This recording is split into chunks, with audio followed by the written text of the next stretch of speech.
여러분 반갑습니다. 빵식입니다. 시청하시기 전에 방송에 도움이 되는 좋아요 버튼하고 하나 더 들었습니다. 방송 시작을 알려주는 알림 설정도 좀 부탁드리겠습니다. 자, 우선 공지사항이요. 오늘 아침에 새벽에 운동을 하는데 우종찬 전 월간조선 기자님한테 연락이 왔습니다. 그래서 조만간에 한번 만나 뵙고 스케줄 조율을 해서 같이 대담을 하는 걸로. 대담보다도 제가 많이 들어야겠죠. 그래서 박근혜 대통령 탄핵 전국때 있었던 이런 다큐라든지 이 수십 년 동안 기자 생활을 하셨기 때문에 뭐라 그래요? 커리어가 엄청나니까 제가 그때는 제가 말씀드리는 게 아니라 일단 우종찬 기자님이 주가 돼서 말씀을 들어보는 그런 시간을 좀 갖도록 할 테니까 좀 시간이 얼마나 걸릴지 모르겠어요. 좀 기다려 보시고요. 좋아하시는 분들이 많으니까 그래서 한번 만나 뵙고 대답을 하는 쪽으로 한번 해보겠습니다. 자, 그건 그렇고 여러분 요즘 보시면 그렇게 박근혜 대통령을 팔던 이 단체나 인간들이 돈이 안 되니까 죄다 윤석열 쪽으로 들러붙어가지고 온갖 폐악을 저지르고 있는데요. 정말 법만 없으면 그냥 진짜 제가 성격이요. 이게 온화하지 못해요. 저도요. 욱하고 이런 성격이 있어서 그냥 지나가는 사람 있으면 깡패고 뭐고 하네 막 싸우거든 그냥. 자, 저도 몇 년만 있으면 이제 50이 다 돼가는데 죄송합니다. 어르신들 앞에서 나이 얘기하는 거는 참 이게 이러면 안 되는 거지만 성격이 아직까지 죽질 않아요. 이거 보면요. 저희 아버지도 그렇고 관 속에 들어갈 때의 성격은 이건 죽지가 않는 것 같아요. 아무튼 이러면 안 되지만 저는 국민의 한 사람으로서 또 이 나라의 주인으로서 당연히 할 일을 끝까지 완수하겠습니다. 그래서 거짓 없는 진실된 방송만 제작해서 여러분들께 제공할 것을 약속을 먼저 드리고 이번 시간은 탄핵의 진실 시간인데요. 여러분들 탄핵을 막을 수 있었던 점들은 꽤나 많았었어요. 그건 제 주관적인 생각이지만 오늘은 그 중에서도 민정수석 우병우에 대해서 말씀을 좀 드려볼까 합니다. 자, 이분도 좋아하시는 분 또 싫어하시는 분도 분명히 계시겠지만 일단 우병우 전 민정수석은 1984년 서울대학교 법대를 입학을 해갖고 1987년 서울법대 재학 중에 사법시험을 치르고 최연소로 합격을 합니다. 그리고 1990년 사법연수원 19기를 수료한 후에 서울지방검찰청의 검사 생활을 시작했었죠. 23살에 대학 졸업 플러스 40 패스 플러스 연수원 수료 2년까지 모두 마치고 검사의 임관이 됩니다. 한마디로 대한민국 역사상 가장 어린 나이에 검사로 임관이 된 분이라고 말씀을 드릴 수가 있고요. 솔직히 구수를 한 이 윤석열하고는요, 이거부터가 잽시가 안 된다는 그런 말씀을 드리는 거고, 그리고 윤석열은 여기저기 들러붙어서 솔직히 술이나 먹으면서 기회나 엿보는 정치검사 아니었습니까? 이거는 객관적인 건데요. 제가 지어서 한 것도 아니고. 아무튼 우병우 민정수석이 탄핵 전국 때 제대로 된 역할을 했다면 이거 어떻게 됐을까요? 우선 민정수석이라는 자리는 대한민국 국민들의 여론과 민심의 동향을 파악하고 공직 기강을 바로잡는, 특히 법무와 민원을 총괄하는 그런 자리입니다. 당연히 법무부, 검찰, 모든 것을 컨트롤할 수 있는 법률에 관한 사무를 총괄한다라고 보시면 될 듯합니다. 당연히 탄핵 전국 때 가장 중요한 요직에 있었다라고 봐도 과언이 아닐 겁니다. 이런 점을 잘 알고 있는 좌익들이 제일 먼저 했던 것이 우병우 민정수석의 손발을 딱 묶어놓는 거였어요. 예를 들면 전쟁을 할 때 가장 중요한 것이 뭡니까? 보급이잖아요. 그다음 보급로. 그 보급로를 차단한다 이런 말 많이 들어보셨잖아요. 물자라든지 이런 것들 뭘 먹어야 전쟁을 할 거 아닙니까? 이 좌익들은 전쟁을 하기 전부터 보급로를 차단해버리고 전쟁을 시작한 셈이라고 보시면 될 듯합니다. 사기꾼 차은택과 청와대와의 인맥도 매우 중요한데요. 청와대가 사건 초기에 대응을 잘못한 책임이 누구에게 있었는지를 확인해 볼 필요가 있습니다. 청와대는 애초에 이 사건을 고용태와 최서원이 대통령을 속이고 고용태와 함께 사기극을 벌이다가 미수에 그친 사건이라고 규정을 해버립니다. 실제로 박근혜 대통령의 변호인단이 헌법재판소에 제출한 준비 서면에서도 이런 취지로 기록이 되어 있어요. 그리고 최서원과 고용태가 내연 관계인지 아닌지는 대통령 사건의 본질이 아니고 그런 일이 있었다 하더라도 대통령 사건을 파악함에 있어서 정황적 요소를 참작하면 충분할 겁니다. 그럼에도 불구하고 사건 초기에 대응 과정에서 설정된 이 내연 관계라는 구도와 그에 대한 논란은 대통령 사건의 본질을 흐리게 했고 군중의 말초신경을 자극하는 아주 지저분한 흥미거리로 변질시켜버렸다는 겁니다. 청와대가 상황을 오판한 이유가 무엇인지, 그리고 누군가가 그러한 사실을 진실로 단정하고 청와대에 알렸다면 그 동기가 무엇인지에 대해서는 기록으로 남겨놓아야 한다는 말씀을 드리고요. 그 당시 청와대는 마치 쓰나미가 싹 닥치기 직전에 고립무원의 섬과 다름이 없었습니다. 청와대를 이 지경으로 만든 이 최초의 가해자가 바로 조선일보예요. 조선일보는 탄핵 정국이 시작되기 전인 2016년 7월 18일 일면 톱 기사로 우병우 민정수석의 처가 부동산을 넥슨이 5년 전에 1326억 원에 사줬다, 이런 취지의 기사를 보도했고, 그 다음날 바로 경향신문은 조선일보 기사를 그대로 인용 보도를 합니다. 이 두 건의 기사에 대해서 우병우는 즉각 대응을 했죠. 허위사실 공표 혐의, 조선일보 및 경향신문사와 해당 기사를 쓴 이 기자를 형사 고소를 하고 민사로도 제소를 했습니다. 하지만 이 파문이 가라앉기는커녕 거의 모든 언론에서 아주 작정을 하고 우병우 본인은 물론이고 우병우의 부인과 아들, 심지어는 돌아가신 장인과 처가 회사에 이르기까지 광범위한 추측성 의혹 보도를 남발했습니다. 이 우병우의 아들은 또 그때 군인이었잖아요. 이거 언론사들을 싹 다 잡아넣어야 된다니까요. 그냥 놔두면 안 돼요. 솔직히 말씀드리면 이 나라가 이 꼬라지가 된 거는 모든 책임이 솔직히 언론사에 있다고 봅니다. 저들이 아무리 조작 날조를 하고 그렇게 해도 취재, 팩트 체크를 통해서 국민에게 진실을 알려줘야 되는 그 책무가 있는 이 언론사들이 이거 같이 그냥 공모가 돼갖고 조작 날조 보도를 해버리고 말이야. 이게 뭐하는 짓거리입니까? 아무튼 피해자인 우병우는 오히려 검찰의 특검의 조사 대상이 돼버렸고요.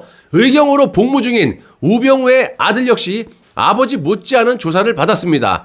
민정수석으로 대통령을 보좌하던 법률 전문가인 우병우는 결국 2016년 10월 말에 청와대를 떠나야만 했죠. 쫓겨난 거죠. 이거는 모든 이 법무 이쪽을 총괄을 해갖고 진두지휘를 하는 사람의 허리를 낼름 잘라버린 거예요. 이건 누가 하냐고 갑자기. 그만큼 좌익들이 우병우를 무서워했다는 겁니다. 뭐 법꾸라지 이런 프레임을 씌워갖고 그냥 전 국민에게 악의적인 사람으로 그냥 낙인을 시켜버렸지만 얼마나 똑똑한 사람입니까? 그러니까 좌익들이 봤을 때는 이자를 놔뒀다가는 이거 탄핵, 이거 우리가 또 실패할 수도 있다. 그냥 골로 갈 수가 있다. 그러니까 제일 먼저 우병우를 먼저 그냥 허리를 댕강 쳐버린 거예요. 이런 짓거리를 조선일보가 그냥 핵심적으로 했다라는 거지. 자, 조선일보 기사는 명백한 오보고요. 이는 조선일보가 첫 보도를 한 지 4년 후인 작년 2020년 1면, 2면 등 두 면에 걸쳐서 정정보도를 했다라는 점에서 확인할 수가 있습니다. 아니, 정정보도를 하면 뭐하냐고요. 조선일보에 저런 기획된 사기 보도로 인해서 전 국민이 속아 넘어갔고 벌써 그로 인해서 이 나라가 이 모양 이 꼴이 된 책임을 그대로 물어가지고 조선일보를 문을 닫게 해버리고 관련자들을 모조리 종신형에 처해야 되는 거 아닙니까? 그래야지만 앞으로 이런 일이 안 생기지, 겁이 나갖고. 그러니까 정정보도하면 끝이냐고. 그리고 밑에 그냥 가지치기로 몇 명 끌어내면 되는 거야? 그 나중에 또 그냥 풀어주고? 이게 장난도 아니고 이런 어마어마한 짓거리를 다시는 못하게끔 본보기로 삼아야 된다라고 봅니다. 자, 지금 태블릿 PC건도 여기저기서 정정보도를 하고 있는데 이거 아시잖아요. 윤석열 특검이 최소한의 무슨 핸드폰을 압수를 해갖고 포렌식을 해서 뭐 L자 패턴이다 이런 거 쓱 했더니 열렸더라. 이런 거를 사기 조작 수사 발표를 했던 거예요. 그거를 언론사들이 쭉 받아갖고 그냥 전국에 인용 보도를 한 거 아닙니까? 그게 틀렸다라는 지금 증거들이 생기니까 정정 보도를 하는 거예요. 이런 짓거리 했던 겁니다, 윤석열이가. 이거보다 훨씬 더한 것도 많이 했었지만 다른 영상 보시면 많이 나옵니다, 윤석열에 대해서는. 태블릿 PC건도 지금 정정 보도를 하고 있는데 그러면 뭐하냐 이 말입니다. 벌써 태블릿 사기 보도로 인해서 국민들이 아직까지도 최소한과 박근혜 대통령이 국정농단을 했다라고 생각하는 국민이 무려 60-70% 이상이 될 텐데 지금 5년 동안 우리가 이렇게 살고 나라가 이렇게 망한 게 다시 돌아옵니까? 정말 통탄한 일이 아닐 수가 없고요. 사람 죽여놓고 미안해 이거예요. 자, 보세요. 조선일보가 저런 말도 안 되는 기획 기사로 우병우의 활동의 제동을 딱 걸어버리면서 청와대와 연결된 국정원, 검찰, 뭐 경찰, 국세청 등 사정기관의 정보는 사실상 그때부터 차단이 딱 돼버린 거고요. 아무 죄도 없이 대통령이 탄핵이 되는 과정에서 청와대에서 아무런 손을 쓰지 못하고 속수무책으로 당했던 거 아닙니까? 게다가 자기들 밥그릇 챙기기 급급한 이 저놈의 민주노총 놈들하고 각종 이권단체 등의 이 박근혜 대통령의 적들이 사방군에서 창궐한 마당에 청와대 정책조정수석이었던 이 안종범 이 사기꾼 놈이 미르재단 설립에 직접적으로 관여한 자기의 본인의 책임을 모면하기 위해서 특정 언론들의 기자들과 접촉을 해가지고 박근혜 대통령에게 모든 책임을 전가하는, 그냥 싹 다 돌려버리는 이런 역적질까지 하는 이런 인간들이 여기저기 생기고 말입니다. 집권 여당이라는 인간들은 박근혜 대통령의 청렴함 때문에 뜯어먹을 것이 없다 보니까 현재 지금 내각제 개헌하는 이유가 그겁니다. 이런 것을 하기 위해서 박근혜 대통령을 말이야, 헌법이 보장된 임기를 썩은 무처럼 그냥 싹둑 잘라가지고 뇌물수수 혐의로 592억 원이라는 말도 안 되는 이거 받아갖고 박근혜 대통령이 받아먹으면 뒤에 몰래서 받아먹지 뭐 하려고 저기 전 국민이 다 아는 저런 걸로 재단 출연금으로 하냐 이 말입니다. 박근혜 대통령이 검찰에 일문일답에 직접 한 말씀 아닙니까? 저런 말도 안 되는 짓거리로 30년 구형을 때린 놈이 윤석열 아닙니까? 지가 조작 날조 수사해가지고 역다 보니까 거의 600억이 다 돼가는 거예요. 감당 못할 짓거리를 했던 거지. 이 핵심 주범이 바로 좀 전에 말씀드린 지금 보수의 대통령을 해보겠다라고 사기를 치고 앉아있는 윤석열이라는 얘기예요. 정신 차리기 바래요. 한마디로 이런 상황이었기 때문에 청와대의 초기 대응에 실수라기보다는 좌익들의 치밀한 계획이 먹혔다라고 보는 것이 맞을 겁니다. 우병우라는 법천재가 민정수석으로 딱 버티고 있었다면 법원, 검찰, 경찰, 국세청, 국정원 관련 기관을 싹 틀어지고 제어를 했을 것이 분명한데 조선일보가 어느 누구의 사주를 받았는지 모르겠지만 저런 말도 안 되는 기사로 우병우 일가를 탈탈 털면서 이 조작 보도를 그냥 전 국민에게 퍼뜨려가지고 애초에 청와대가 탄핵 전국대에 대응할 수 있는 손발을 이름의 조선일보가 모조리 제거해버린 그런 효과라고 보면 됩니다. 자, 물론 우병우가 없더라도 충분히 막을 수 있었지만 이건 당부터 해가지고 당시 대통령 권한대행이었던 황교안 보세요. 자기의 책임 이건 당연히 해야 되는 거예요. 내가 이쪽 관련자 사람들하고 통화했었거든요. 방송 출연 때문에 내가 말을 안 해서 그런 건데 누구라고 말을 안 할게요. 내가 이 사람한테도 얘기했어요. 이 문제에 대해서. 아무튼 이런저런 말을 하긴 하는데 아무튼 이거 질질 미루다가 책임 전가해갖고 문재인한테 그게 토스가 돼갖고 문재인이 헌법재판소 소장을 임명한 거 아닙니까? 기념식에 맞추고 이딴 짓을 할 시간이 있으면서 어떻게 된 게 자기가 대통령 권한대행으로서 당연히 해야 될 책무를 안 하고 이거를 문재인한테 넘겨갖고 헌법재판소 소장이 지금 있는 헌법재판소 소장이 문재인이 임명한 거예요. 그거 원래 황교안이 했어야 되는 거예요. 욕먹었지만 골라서 하는 거라고. 그래서 제가 지금 좌익들보다 보수 진영의 간첩들을 솎아내기 위해서 비판을 하는 겁니다. 내부의 적이 저렇게 무서운 거라고요. 믿었던 자들이 저런 식으로 갑작스럽게 달라들면은요 막을 방법이 없다니까요. 좌익은 그냥 적이니까 적으로 관저하고 경계를 하지만 우리 쪽 사람이라고 믿었던 사람들은 방심할 소지가 분명히 있다라는 거예요. 그래서 저를 가지고 위장우판이 그러시는데 잘 좀 생각해 보시길 바래요. 잘하는데 제가 이렇게 못한다고 말을 하는 겁니까? 아니면 제가 허위사실을 공표했습니까? 있는 객관적인 사실 갖고 제가 평론을 하는 거고 잘못했으니까 잘못했다고 하는 거 아닙니까? 보면 다 간첩 같은 인간들이 보수에 들어와서 설치고 있으니까 그것들을 솎아내기 위해서 내가 비판을 하는 거죠. 그게 아니라면 이야기를 한번 해보시라고요. 어느 놈이 간첩인지 어느 놈이 위장우판지를. 위장우판이 위장자판이 하시는데 마음대로 하십시오. 자유민주주의 국가에서 그러시는데 내가 도리가 없고요. 잘 한번 생각해 보시길 바랍니다. 제가 그런 짓거리를 해갖고 무슨 이득이 있겠습니까? 제가 뭘 위해서 방송을 하는지 잘 한번 본질을 보시고 방송을 좀 시청해 주세요. 그냥 몇 마디 들으시고 그냥 내가 좋아하는 사람 비판했다고 위장우파 이딴 소리 하지 마시고요. 정말 답답합니다. 그리고 마지막으로 우병우 민정수석의 근황에 대해서 간단하게 말씀드리자면 아시는 분은 아시겠지만 우병우 전 민정수석은 총 24건의 혐의로 구속이 됐다가 22건은 무혐의가 됐고 나머지 2건도 증거 조작으로 보는 분들이 많아요. 충분히 당시 검찰에 하는 짓거리를 보면 100% 공감되는 그런 말입니다. 그런데 대법원에서 선고 기일을 내년 대선이 끝나고 날 것으로 봤는데 갑자기 날짜가 나왔다라고 하네요. 자, 9월 16일 내일 모레네요. 추석 전이고, 이거는 제가 17일 날 예상을 했던 박근혜 대통령 이 형 집행정지, 이게 우병우 전 민정수석이 무죄가 나버리면요, 이거는 삼성의 이재용도 그렇고 또 보건복지부 장관, 문영표 장관도 마찬가지고 박근혜 대통령까지 무죄가 날 수가 있어.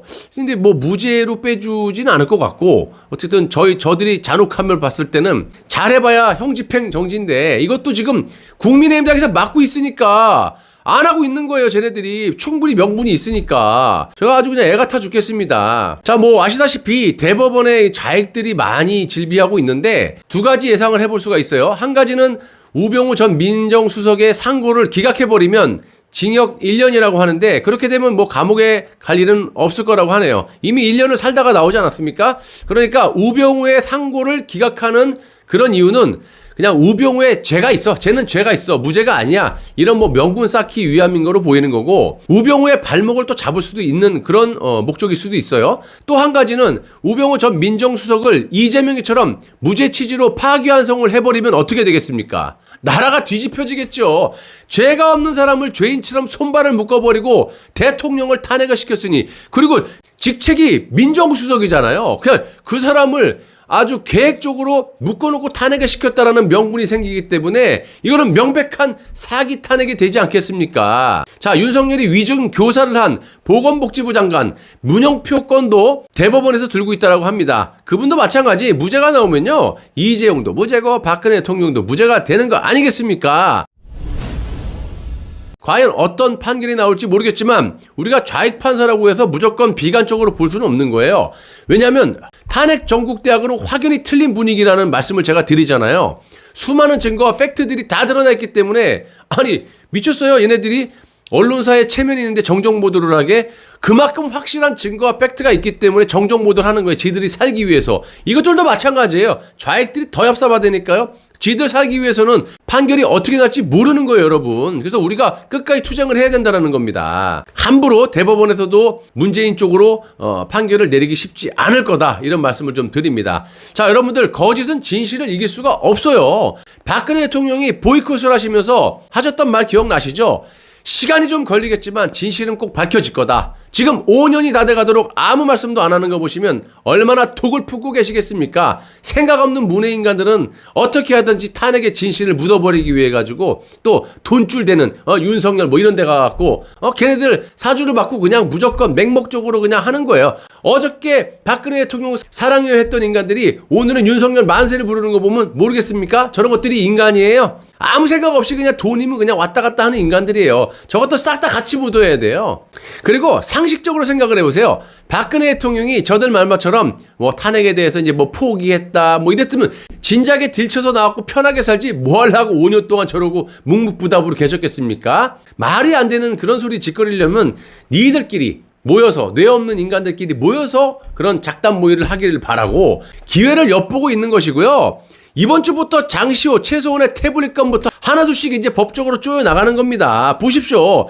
국민의힘이 전혀 도움이 안 되고 되려 방해가 되고는 있지만 저것들은 없어도 돼요. 같이 묻어버리면 되니까. 진실을 딱 틀어주고 있는 쪽이 무조건 승리하기 나름입니다. 조금만 참고 투쟁해 주시면 곧 보수의 암덩어리처럼 들러붙어 있는 이 세력들을 반드시 몰아내고, 우리는 뭘 원해서 무슨 이해관계가 있어서 이렇게 애국방송하는 거 아니지 않습니까? 누구들처럼. 그렇기 때문에 진실은 거짓을 무조건 이길 수 있어요. 왜? 돈을 쫓아가지 않으니까 우리는. 여러분들도 마찬가지죠. 순수한 애국심으로 박근혜 대통령에 대한 어떤 진실을 우리가 파헤치고 있는 거지. 다 파헤쳐졌죠. 뭐 진실을 알리는 것 뿐인 거고. 그런 거지. 저런 사쿠라들처럼 돌아다니면서 돈이라고 들어다니고 돈 되는 거는 그냥 이념과 무슨 도덕 명분도 없고 그냥 아무것도 없어요. 그냥 돈 되는 데는 좌고 우고 왔다 갔다 하면서 다 하고, 저런 것들은 먼저 다 척사를 시켜야 돼 나중에. 여러분같이 보수의 프라이드를 굳건히 지키시고 계시는 분들을 주축으로 맑고 깨끗한 대한민국을 재건할 수 있는 기회를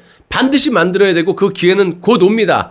희망을 갖고 조금만 힘내주시기를 바라고요. 나라의 주인은 여러분들이에요. 주인인 척 들러붙어 있는 저 인간들 모조리 척사를 시키고 자유민주주의 대한민국을 후손에게 물려줘서 우리 후손들이 자유를 누리면서 그 똑똑한 두뇌로 국력을 키워나갈 수 있게 해줘야 됩니다. 나라가 없는데 살아서 뭐합니까? 라는 각오로 거짓 없는 진실된 애국방송을 하루하루 매일매일 제작해서 여러분들께 제공해드리도록 약속드리겠습니다. 여러분 끝까지 시청해주셔서 대단히 감사합니다.